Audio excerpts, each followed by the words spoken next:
Hey, teachers. Welcome back to the Teachers Lounge podcast, your weekly space to breathe, reflect, and refuel for the important work you do. I'm Rachel, and today we're tackling a topic that's both deeply important and deeply challenging: trauma-informed teaching, recognizing and responding without burning out. Because here's the truth.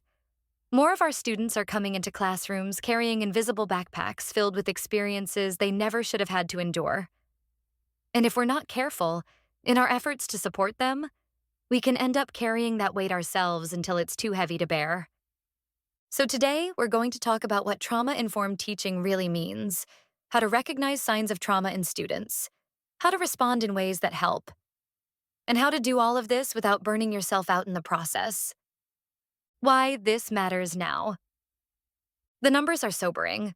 According to the Centers for Disease Control and Prevention's Youth Risk Behavior Survey, 2021, more than 1 in 3 high school students reported experiencing persistent feelings of sadness or hopelessness, and over 55% reported at least one adverse childhood experience, AC, such as abuse, neglect, or witnessing violence before age 18. And that's just the self-reported data. Many more students experience trauma that goes unspoken. Dr. Nadine Burke Harris, a pediatrician and author of The Deepest Well, has shown through her work that trauma, especially when it's repeated or unresolved, can have long-term impacts on brain development, learning, and even physical health. That means when we see students acting out, shutting down, or struggling to focus, it's not always about motivation or discipline. Sometimes it's about survival.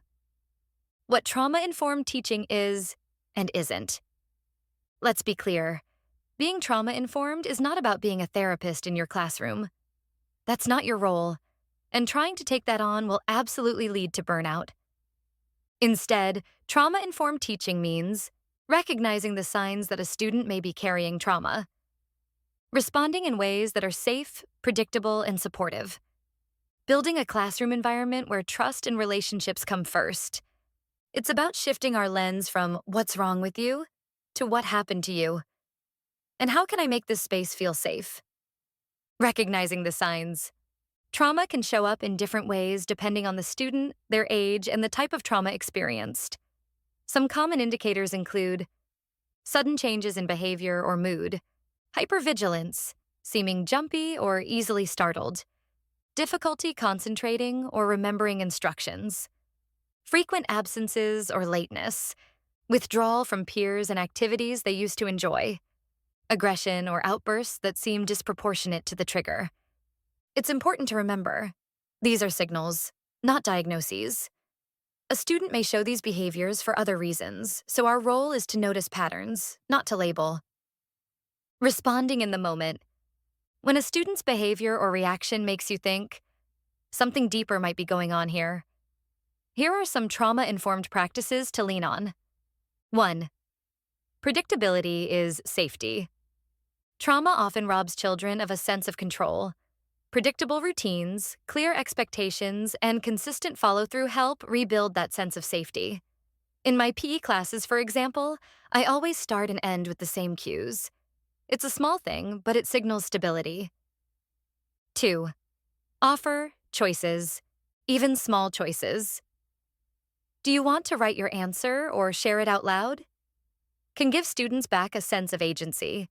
Research from the Journal of Positive Behavior Interventions shows that offering choice can reduce challenging behavior and increase engagement, especially in students with trauma histories. 3. Regulate before you educate. If a student is in fight or flight mode, they can't learn. Co-regulate by modeling calm breathing, offering a sensory break, or lowering your voice. Dr. Bruce Perry's neurosequential model emphasizes that regulation must come before reasoning. 4. Use strength-based language. Instead of "you're disruptive," try, "I can see you have a lot of energy today. Let's figure out how to use it." This reframes the behavior in a way that preserves dignity. Preventing burnout for you.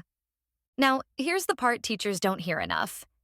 You cannot, and should not, try to save every student from their trauma. Secondary trauma is real. The American Counseling Association notes that educators who work closely with trauma-impacted students are at high risk of compassion fatigue, emotional exhaustion caused by exposure to others' pain. Here are some ways to protect your own mental health while doing this important work. 1. Set emotional boundaries. Care deeply, but remember that their healing journey is not solely your responsibility. You are one caring adult in their life, not their entire safety net. 2. Debrief with colleagues. If a student shares something heavy, talk it through with your school counselor, admin, or trusted teammate. Isolation magnifies the emotional weight. 3. Have a daily release ritual. For me, it's a short walk after school before I even get in my car. I let the day's heaviness roll off my shoulders. Some teachers journal, some do quick workouts, some blast music. Find what helps you transition from teacher brain to life brain. 4. Invest in your joy outside of work. Whether it's gardening, running, painting, or just binge watching a good show, make time for things that are purely yours. Your nervous system needs safe, happy moments just as much as your students do. Personal story. I'll never forget a student I had. Let's call him Jay. He was quick to anger, often late and constantly pushing boundaries. Early on, I took it personally. I thought he didn't respect me. Then one day, he told me why mornings were so hard. He was the one getting his younger siblings ready for school because his mom was working the early shift. Sometimes they didn't have breakfast. After that, my lens shifted. I still held him accountable, but I built in a 5-minute buffer for him at the start of class. I kept granola bars in my desk. Slowly, his walls lowered. He started smiling more. And you know what? My own stress with him dropped, because I stopped fighting the wrong battle. Why does this matter for long-term success? Research from the Harvard Center on the Developing Child shows that one stable, supportive relationship with an adult is the single most important factor in helping children recover from adversity. You might be that adult for someone this year, but you can only do it well if you keep yourself grounded. So, let's pause.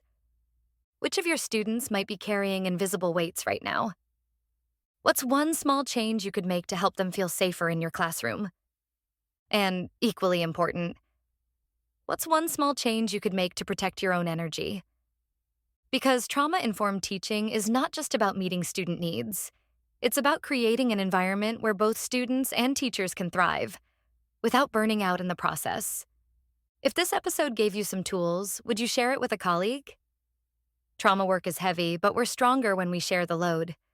Don't forget to subscribe, leave a review, and tag the Teachers Lounge podcast if you're listening in your planning period or your after-school wind down. Until next time, I'm Rachel, reminding you, you can't pour from an empty cup. Protect your energy and you'll have more to give to the students who need you most.